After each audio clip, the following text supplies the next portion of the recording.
మా ఆయన. ఆయనకి పేరు లేదా? ఉంది. అయితే ఆ పేరుతో చెప్పు.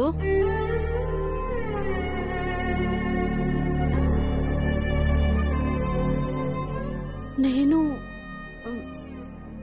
జయొచ్చం. పూర్తి పేరు చెప్పాలి.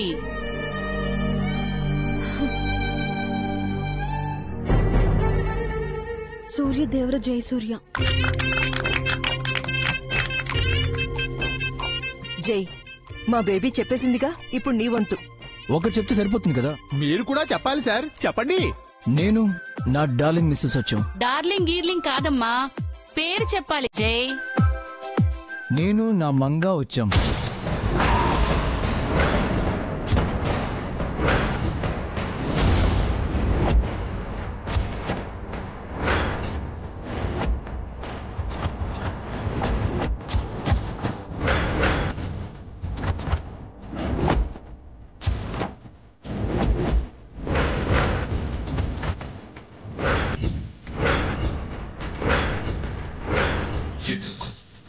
మంగెవరు జై? తనే.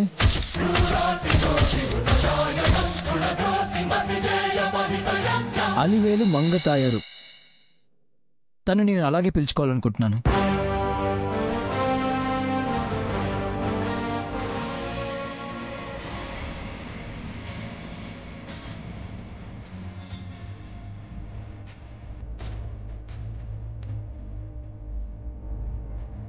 నువ్వు పిలిచే పిలుపు కాదలుడు, తనకు పెట్టిన పేరు చెప్పు. తప్పదా? ఓకే, నేను నిత్య వచ్చాం. ఇప్పుడు లోపలికి పదండి.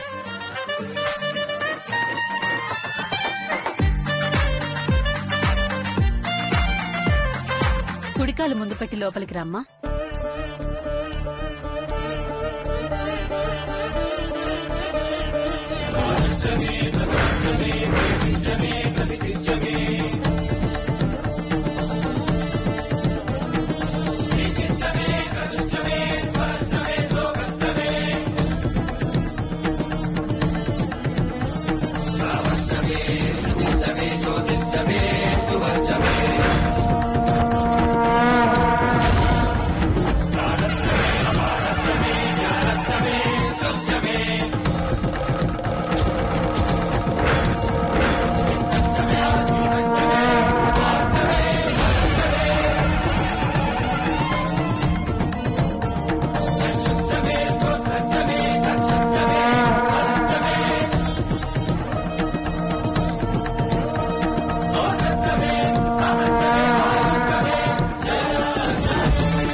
దేవుడి గదిలో దీపం వెలిగించి కొత్త దంపతులు దండం పెట్టుకోవాలి.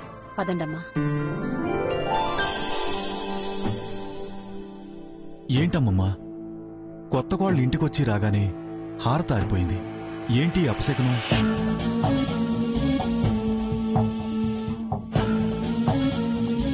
అనంతగిరిలో దోష నివారణ పూజలు చేశాం. తిరువన్నామలై పండితులతో తాళిని చేయించాం. అయినా అరిష్టాలేనా? ఈ ఇంటి దీపం ఆరిపోవాల్సిందేనా? నాకు భయమేస్తోందమ్మమ్మా. ఇప్పుడు భయపడ్డా చేయడానికి ఏమీ లేదు జనార్దన్. ఏదైనా పెళ్లికి ముందే చేసి ఉండాల్సింది. పెళ్లి ఆపు ఉండాల్సింది. ఈ పెళ్లి జరగాలని మీరెన్నో పూజలు వ్రతాలు చేశారు, యజ్ఞయాగాలు చేశారు. పెళ్లికి ముందు చేయించవలసినవన్నీ చేశాం. అయినా కూడా మనకు ప్రాప్తం లేదా? శాపం తొలగిపోదా? అది ఆ దైవానికే తెలియాలి. ఇప్పుడు పరిస్థితి మన చేయి దాటిపోయింది. కొత్త కోడలు గడపలో అడుగు పెట్టింది. ఇకపై నిత్యకు దినదినగండం నూరేళ్లాయుషే.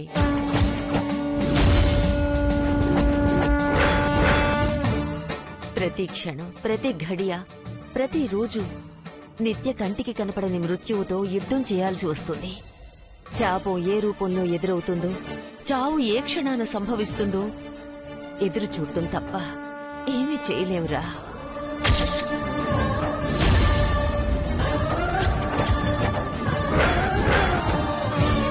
పద, అన్నిటికీ ఆ దేవుడే ఉన్నాడు.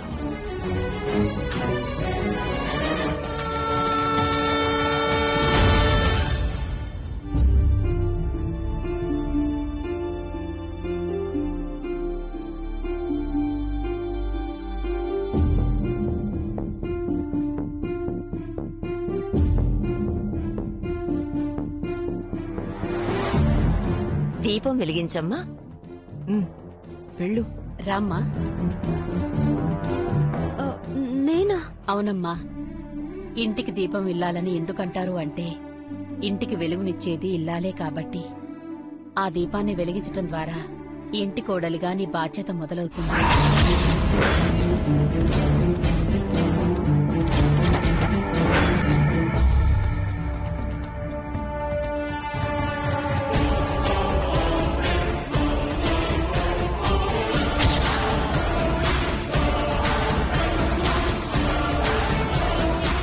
మీ అమ్మ వంక అలా చూస్తున్నావేంటమ్మా? ఇక నుంచి నువ్వు ఆయింటమ్మాయి కావు, ఈ ఇంటి కోడలివి. దీపం వెలిగించు నిత్య. ఇకపై నిజంగానే నువ్వు ఇంటి వెలుగువి.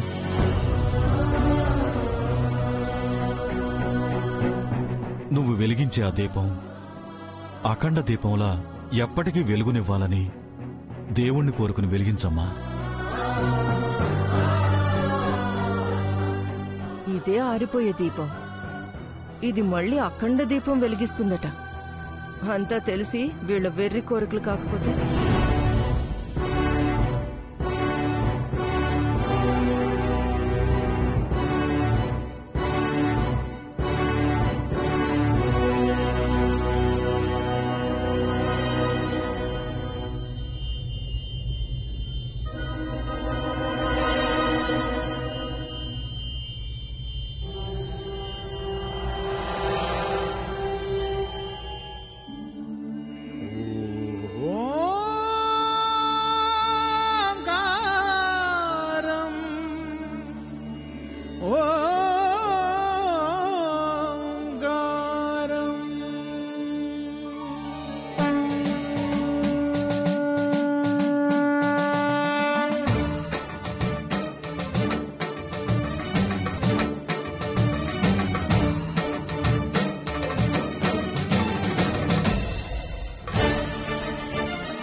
హారతి కూడా ఇవ్వమ్మా.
అమ్మా నిత్య,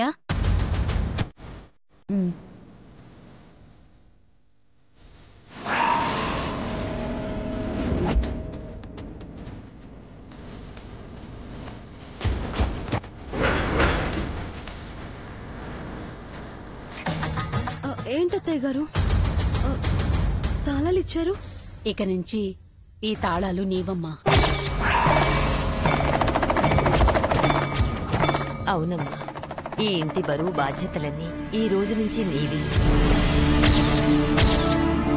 వంశాచారాన్ని, ఇంటి పరువుని, కుటుంబ ప్రతిష్టని కాపాడవలసింది నువ్వే. తరతరాలుగా ఈ సూర్యదేవర వంశాభివృద్ధికి ఇంటి కోడళ్లే కారణమయ్యారు. ఈ రోజు నుంచి ఈ వంశ భవిష్యత్తు జై బాధ్యత నీదేనమ్మా. ఈ ఇంటిని, మమ్మల్ని, జైని నువ్వే చూసుకోవాలి.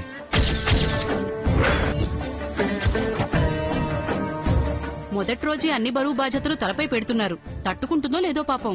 నిత్యకి ఆ కెపాసిటీ ఉందత్తయ్య. తను ఇంటిని, కుటుంబాన్ని, వంశాన్ని 100 మెట్లు పైకి తీసుకెళ్లగల సమర్థురాలు. నిత్యపై నాకు ఆ నమ్మకం ఉంది. భార్యాభర్తల మధ్య అలాంటి నమ్మకం ఉండాలి జై. పరస్పర గౌరవం, విశ్వాసం, ప్రేమాభిమానాలు ఉన్న జంట కలకాలం ఆనందంగా ఉంటుంది.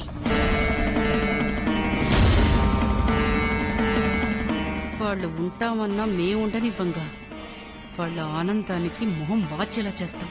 జై, నిత్య, దేవుడికి దండం పెట్టుకుని ఆశీర్వాదం తీసుకోండి.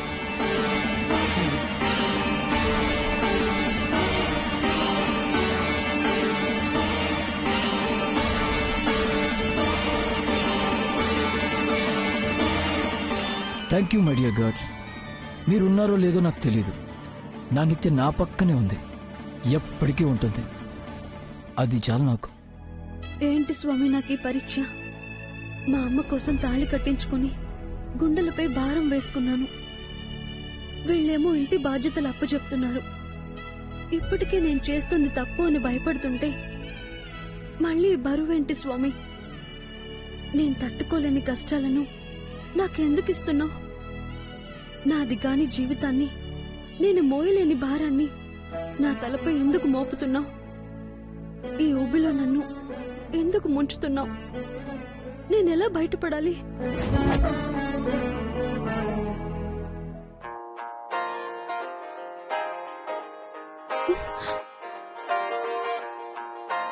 పతిదేవుని పక్కన పెట్టుకుని ఆ దేవునితో ఇంతసేపు ముచ్చట్లేంటి? ఏం కోరుకుంటున్నావని? వాళ్ళని నువ్వేం కోరుకున్నావు వేస్ట్. వాళ్ళు జస్ట్ వింటారంతే. అదే నేను, నువ్వు ఏది అడిగితే అది ఇస్తాను. సో ఇప్పటి నుంచి నన్ను ప్రార్థించు, నా తర్వాత ఎవరైనా. ఓకే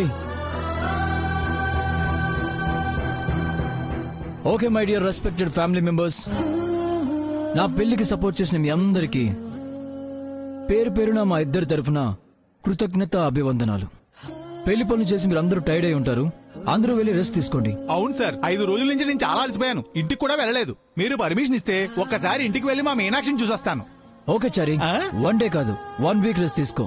నన్ను మాత్రం డిస్టర్బ్ చేయకు. Thank you sir. మీరందరూ కూడా మమ్మల్ని డిస్టర్బ్ చేయకండి. కమ్ నిత్య. ఆగరా.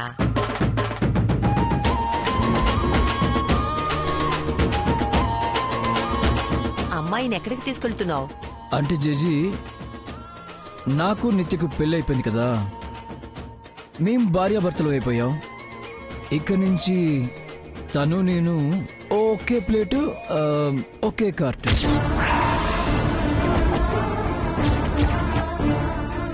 అప్పుడే అంత లేదురా, 3 రోజులు ఆగాలి. 3 రోజులా? ఎందుకు? అది మన ఆచారం బాబు. అదేం ఆచారం? ఏమయ్యా చారి, తోకలో ఎప్పుడు జై వెనకాలే ఉంటావు. ఇలాంటి విషయాలు ఏం చెప్పవా? చెబితే వినే రకమా అయినా? ఏంటి చారి? చెబుతాను సార్. ముందు మేడం గారు చెయ్యి వదలండి. మీరు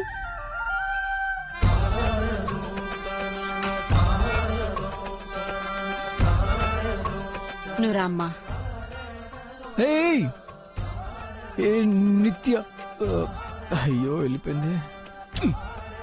మీరు రండి సార్, మీరు రండి. ఇదిగో చెప్తాను. చారి, ఏంటి చారి? జైకి డీటెయిల్ గా చెప్పు. అలాగే సార్. పదండి సార్, మీరు పదండి సార్, మీరు రండి. బామ్మగారు, చిన్న పనుంది, 10 minutes లో తిరిగి వస్తాను. త్వరగా వచ్చే స్వరూప, సత్యనారాయణ స్వామి వ్రతం ఉంది. అలాగేనండి. పద.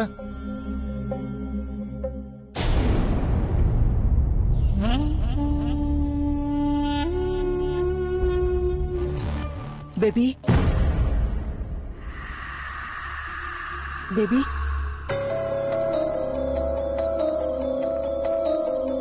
పెళ్ళైపోయిందమ్మా. ఏంటి బేబీ, నీకింత పెద్ద ఇంజురీ అయితే ఏం కాలేదని చెప్పి నేను ఇక్కడికి రాకుండా నన్ను పెళ్లిలో లాక్ చేశావు. నీకేమైనా అయ్యుంటే? పెళ్ళయిందా లేదమ్మా? నీకు జరిగిన ప్రమాదం కంటే పెళ్లి జరగడమే ముఖ్యమా? బేబీ, నాకు పెళ్లి జరగడమే ముఖ్యం మామ్. జరిగిందా లేదా? Say yes or no ma'am. జరిగింది బేబీ. జై దాని మెళ్ళో 3 ముళ్ళు వేశాడా? పెళ్లి మొత్తం శాస్త్రోక్తంగా జరిగింది. తల్లి పేరు చెప్పి భయపెట్టేసరికి మంగ అన్నిటికీ తలూపింది. ఈరోజు జై వాళ్ళింటికి కూడా వెళ్ళాం. ఫస్ట్ నైట్ ఈ రోజేనా? లేదు బేబీ, ఆఫ్టర్ 3 days. అది మాత్రం జరగకూడదు మామ్. ఎట్టి పరిస్థితుల్లో జై అది ఫిజికల్ గా కలవకూడదు. ఇప్పటికే జై నాకు దానికి తేడా కనిపెడుతున్నాడు. దాంతో ఫిజికల్ గా కూడా కలిశాడంటే లైఫ్ లో నన్ను టచ్ చేయడు. వాళ్ళిద్దరి మధ్య బాండింగ్ అంతకు మించి పెరగనివ్వకూడదు మామ్. దాని మెడలో తాళైతే పడింది, దానికి ఊరెప్పుడు పడుతుంది మామ్? పెళ్ళైపోయింది కదా బేబీ, ఇక శాపం వెంటాడుతుంది. ఎప్పుడు ఏ క్షణాన దాని చావు కాటేస్తుందో చెప్పలేం. ఇక నుంచి దాని డెత్ కోసం వెయిట్ చేయడమే నా పని ma'am. Don't worry baby, Manga మరణం ఖాయం. నువ్వు రిలాక్స్డ్ గా ఉండు. What about Tulasi? దాని సంగతి ఏమైంది? Tulasi chapter close baby. Already దాని కూతురు శాపానికి ఎర కాబోతుందని తెలిసి సగం చచ్చిపోయింది. మంగ చావుతో మనం కొట్టుకునేలా చేసిన దాని గుండె కూడా ఆగిపోతుంది.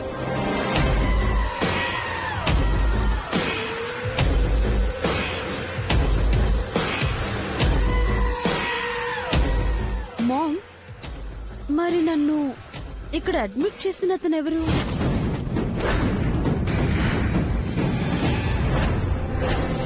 అతను నన్ను చూడగానే ఎందుకు ఏడ్చాడు?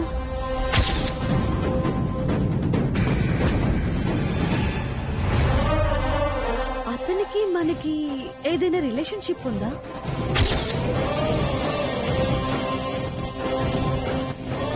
అతను నన్నెందుకు హార్న్ చేస్తున్నాడు మామ్? ఎవరతను?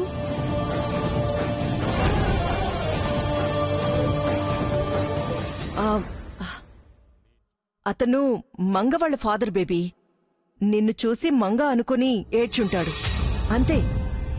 మంగకు అంత రిచ్ డాడీ ఉన్నాడా? ఈ విషయం దానికి తెలీదా మామ్? ఈ విషయాలన్నీ నీకు తర్వాత చెప్తాను. You take rest, okay? నేను వెళ్ళొస్తాను బేబీ, జాగ్రత్త.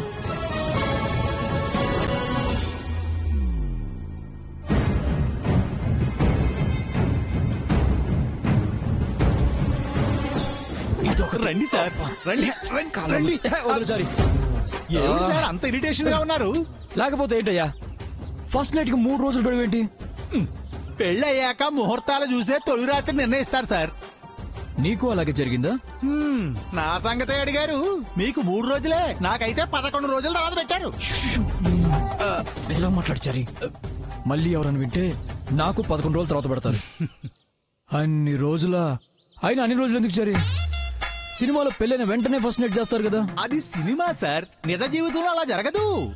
ఏ ఎందుకు జరగకూడదు? అయినా ఈ 3 రోజులు నేను ఏం చేయాలి? అంటే కొన్ని ఆచారాలు పద్ధతులు ఉంటాయి సార్. సత్యనారాయణ వ్రతం అని, సౌభాగ్య వ్రతం అని, వగేరా వగేరా వ్రతాలన్నీ చేసిన తర్వాతే వాటన్నిటి తీసుకెళ్లి పసిఫిక్ లో పడే. పసిఫిక్ లోనే ఎందుకు అనుకుంటున్నారు సార్? అది లోతుగా ఉంటుంది కాబట్టి, అందులో పడితే అంత ఈజీగా బయటికి రారు కాబట్టి. ఇప్పుడు అది అవసరమా? సిచ్యువేషన్ అర్థం చేసుకొచ్చారు. ఇప్పటి వరకు ఎన్ని కలలు కన్నానో తెలుసా, ఎన్ని ఊహించుకున్నానో తెలుసా, అసలు ఎంత కంట్రోల్లో ఉంటున్నానో తెలుసా? ఏమిటి మీరా? సిచ్యువేషన్ దొరికింది కదా అని సెటైర్ వేకు. నేను చెప్తుంది ముద్దులు హగ్గుల గురించి కాచారి, అసలు విషయం గురించి. ఏది ఏమైనా ఆ విషయం జరగాలంటే మీరు 3 రోజులు ఆగాల్సిందే సార్. అంటే ఈ విషయంలో నువ్వు ఏమీ చేయలేవా? Do something Chari. I can't, నా వల్ల కావట్లేదు. చాక్లెట్ కోసం ఏడ్చే చిన్నపిల్లాడిలాగా అలా మారం చేస్తారేమిటి సార్? ఇదిగోండి 3 రోజుల తర్వాత అయినా ముహూర్తం కుదిరితేనే మీకు ఫస్ట్ నైట్, కుదరకపోతే వెయిటింగే. ఓహో అదోటుందా? అయినా ఫస్ట్ నైట్ కావాల్సింది 3, కానీ ఈ ముహూర్తం ఎందుకు? మంచి ముహూర్తంలో తొలి రాత్రి జరగకపోతే గ్రహణం మురి పిల్లలు పుట్టగొడుగులా పుడతారట సార్. ఓ నీలాంటి వాళ్ళ సాయం చేయవా అంటే సో చెప్తున్నావు ఏంటి? ఈ విషయంలో నేనేం చేయలేను సార్.